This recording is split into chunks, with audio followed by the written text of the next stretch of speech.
Hello, students, and welcome to week number 12. Can you believe it? Already week number 12 out of 16, or actually 15. So you're coming along great in this class, doing a great job. A couple things about this week. Of course, we will have posting, and this week in the post, you'll be asked a specific question about changing one's mind. And one of the resources is watching a T.D. Jakes video. This was many years ago at a New Year's Eve service at his church, the Potter's House, and it's fun to watch. He says some really good things. And then also you'll be reading the Garber book. And so just make sure you do that. Bring that into your post this week. At the end of the week, we'll be having our second and final library assignment. Okay? And we had a library assignment a couple weeks ago. And we're having our second and final library assignment this week. And then after that, we have one more assessment, week 13, and I'll address that in just a minute. And then your signature assignment will be due at the end of week 15. So just be thinking about that. You won't have any assignment due week 14, so you can work on that throughout week 14 and 15, and I'll address that in the videos coming up here. But so you got posting this week, and then library assignment. The library assignment specifically has to do, you can choose any avenue you want to go to regarding how can I maintain a heart as a leader that is yield to God, or how can I avoid burnout as a leader? Those are really, really important. And changing one's mind, ministering to one's mind, which is the theme of last week and this week too. Listen, I believe a leader is a learner. A good leader is a good learner. We never stop learning, which means we never stop changing our mind. If I go back 30 years into my ministry, I can tell you there's a lot of things I came into ministry and really believed that I've changed my mind on. Some of it is just process of how you deal with people and process of how you might lead people. And an education process is the process of changing your mind. Not that you had bad ideas before. It's just you're growing in those ideas together and you're continuing to change your mind. Sometimes we get stuck in just our cultural context, because we're so involved in it, we can't see outside of it to see, wow, not everybody thinks the way I think. And we have to continually change our mind. We got to be open to that. Sometimes we can be so stubborn that, hey, this is what I think, and this is what I believe, and this is the way to do it, and I'm not going to change. Well, sorry, you are going to change if you're a leader.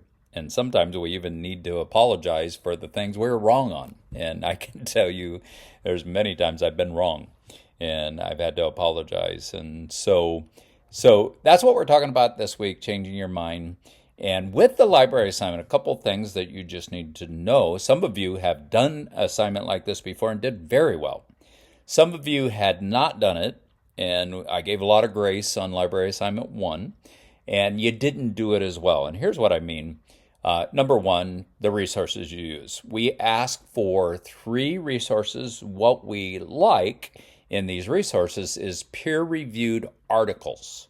A peer-reviewed article is one that has been reviewed in Life Library, would have many of these. Google Scholar would have peer-reviewed. But it's an article that's been reviewed by a peer of experts.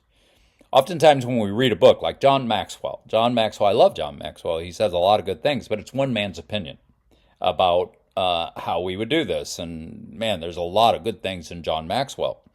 But it's not peer reviewed. He's learned a lot from research, but nobody reviewed his book. And many of the books we've studied, even this year, are not peer reviewed. They're popular, what we would call popular press. And those are the books that actually sell. But the articles that actually train oftentimes are the ones that have gone through the rigor of research and gone through the rigor of peer review. That's what we're looking for. And how I would do it is I would get on Life Library or get on Google Scholar and type in, for instance, if you want to write something on how do I avoid burnout as a leader, type that in to Google Scholar or Life Library, looking for peer, and you can choose peer-reviewed articles. And then I always put PDF if it's Google Scholar, because it will give you a lot of free resources. And I would briefly read some, and I'd choose 3 of those that kind of line up together. And I'd just make notes on each of them and then synthesize the notes so you don't have to go in depth. Some of them might be 70 pages long. You don't want to read all that.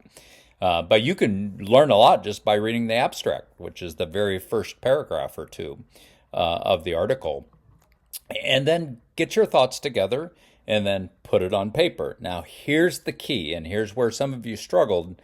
MLA, which is what kind of writing we do in undergrad for life, has a specific way you cite resources. It's called in-sentence citing, okay? And number 1, if you quote anything, you take it exactly as it says on the paper and you put it in your article, be careful you don't do too much of that. But if you do, you have to cite it or it's plagiarism. Number 2, if you take an idea from one of those sources and you put it in your own words, let's say you wrote a sentence and it's their sentence, but you put it in your own words, you have to cite it again. And that is very, very important. And so inline means after you're done, and please go on MLA, you can find that in Life Resources on Moodle, or you can Google Purdue OWL, MLA. Resources, how do I cite in line, and how do I make a reference sheet at the end of my project?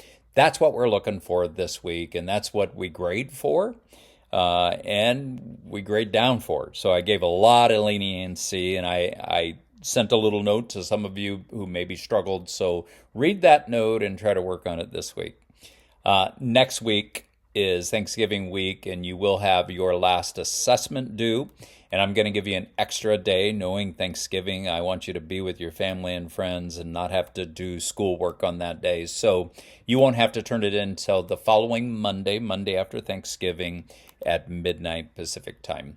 One last word. I know this is a longer video than normal, but one last word I would just say, as we come to Thanksgiving week, one of the things that I think leaders really need lessons on, including me, is just maintaining an attitude of gratitude. Make sure you're grateful. God has done so much. I'm reminded of Psalms 103 that says, forget not his benefits. In fact, David cries out, he says, bless the Lord, oh my soul. In other words, he was talking to his soul and saying, soul, I want you to listen.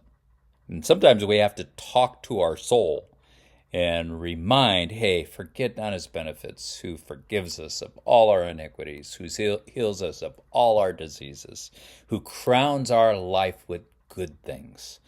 So important. And rescues you from the pit, the scripture says. And, there's something about gratitude, especially, I've seen it in leaders, and I've seen the lack of it in leaders.